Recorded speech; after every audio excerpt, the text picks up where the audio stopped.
Bismillahirrahmanirrahim. Assalamualaikum warahmatullahi wabarakatuh.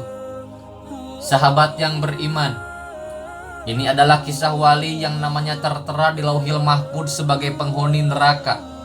Siapakah dia? Simak terus videonya di channel Cahaya Quran. Dan jangan lupa tekan tombol subscribe, like, dan share-nya agar menjadi berkah untuk kita semua. Amin ya robbal alamin. Sahabat yang beriman, ada seorang Zufi bernama Syekh Abdul Aziz At-Tabag.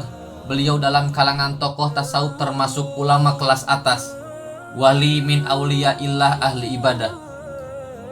Suatu ketika malaikat melihat namanya di lembaran kitab Lauhil Mahfuz ada dalam deretan penghuni neraka. Melihat hal tersebut, malaikat merasa kasihan dan mendatangi Abdul Aziz At-Tabag. Malaikat berkata, "Wahai Abdul Aziz, untuk apa engkau ibadah sampai segitunya sedangkan aku melihat namamu di lembaran Lauhil Mahfuz engkau adalah penghuni neraka? Mau engkau ibadah sebagaimanapun engkau akan tetap masuk ke neraka." Kemudian Abdul Aziz menjawab, "Wahai malaikat, surga dan neraka bukan urusanku.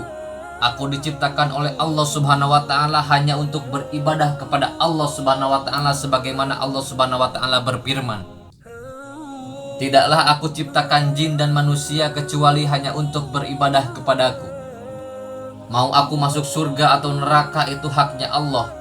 Dan subhanallah beliau benar-benar ikhlas dalam beribadah." Suatu ketika malaikat kembali ke Lauhil Mahfuz dan melihat namanya telah diubah oleh Allah Subhanahu wa taala menjadi penghuni surga. Sebab Allah Subhanahu wa taala berhak menetapkan kitabullah.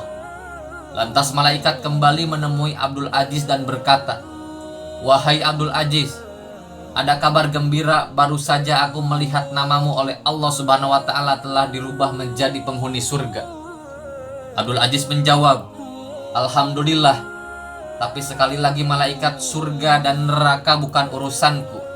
Aku beribadah hanya untuk menggapai ridho Allah Subhanahu wa taala. Kalau Allah Subhanahu wa taala ridho aku di neraka, ya itulah tujuanku." Malaikat pun takjub dengan keikhlasan Abdul Aziz dalam beribadah dan berkata, "Wahai Abdul Aziz, ikhlasmu inilah yang membuat Allah Subhanahu wa taala ridho dan merubah namamu menjadi penghuni surga." Sahabat yang beriman, ada kisah lain yaitu ahli maksiat masuk surga dan ahli ibadah masuk neraka. Dan inilah penyebabnya. Rasulullah Shallallahu Alaihi Wasallam pernah berkisah tentang dua orang bersaudara dari kalangan Bani Israel. Yang satu sering berbuat dosa sementara yang lain sebaliknya, sangat tekun beribadah. Yang terakhir disebut ini rupanya tidak henti-hentinya menyaksikan saudaranya itu melakukan dosa hingga mulutnya tak betah untuk tidak menegur. "Berhentilah," sergahnya. Teguran itu seolah-olah hanya masuk melalui telinga kanan dan keluar lagi lewat telinga kiri. Perbuatan dosa berlanjut dan sekali lagi tidak luput dari mata saudaranya yang rajin beribadah. "Berhentilah," serunya kembali. Si pendosa lantas berucap, "Tinggalkan aku bersama Tuhanku, apakah engkau diutus untuk mengawasiku?" Saudara yang ahli ibadah pun menimpali, "Demi Allah, Allah tidak akan mengampunimu. Allah tidak akan memasukkanmu ke surga." Kisah ini tertuang dalam hadis sahih yang diriwayatkan oleh Abu Daud dan Ahmad. Lanjut dari ceritanya, tatkala keduanya meninggal dunia, keduanya pun dikumpulkan di hadapan Allah Subhanahu wa taala. Kepada yang sungguh-sungguh beribadah Allah mengatakan, "Apakah engkau telah mengetahui tentangku?